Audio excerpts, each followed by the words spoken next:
Alors, cinquième situation permettant de faire un recours DALO, c'est le fait d'être logé en suroccupation. Attention cependant, ce recours n'est pas ouvert à tous, il est réservé aux ménages qui comprennent au moins soit une personne handicapée, soit un enfant mineur à charge. S'il y a une personne handicapée, il vous sera demandé de justifier de cette situation en produisant un document du type de l'allocation adulte handicapé ou de la reconnaissance par la CDAPH, Commission des droits et de l'autonomie des personnes handicapées, ou autres documents.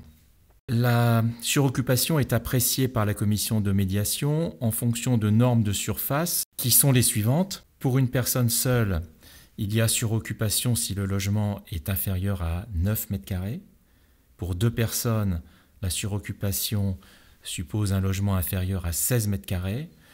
Pour 3 personnes, 25 mètres carrés. Et on ajoute en fait 9 mètres carrés à chaque fois qu'on ajoute une personne, sachant qu'au-delà de 8 personnes, il n'y a plus de suroccupation de toute façon pour un logement de plus de 70 mètres carrés. Donc ce sont des normes assez strictes et malheureusement la suroccupation réelle vécue par les familles commence souvent au-dessus de ces surfaces-là. Il vous est possible de demander à la commission de médiation de retenir votre situation de suroccupation pour des surfaces qui sont supérieures à ces normes, mais il faut le justifier, l'argumenter solidement.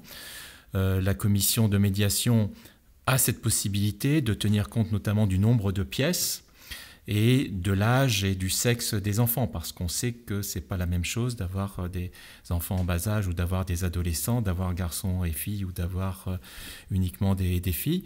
Donc, il faut apporter tous les éléments utiles en remplissant le formulaire et notamment en utilisant l'argumentaire libre du formulaire pour préciser le nombre de pièces du logement actuel. Précision également, la commission ne prendra en compte que les enfants qui sont nés, ceux qui sont à naître ne sont pas comptabilisés.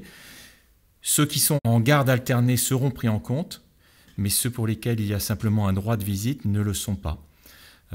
Malgré tout, il est toujours utile de le préciser, ça peut influer la commission, mais la commission, en principe, va retenir les personnes qui sont réellement dans le logement de façon permanente.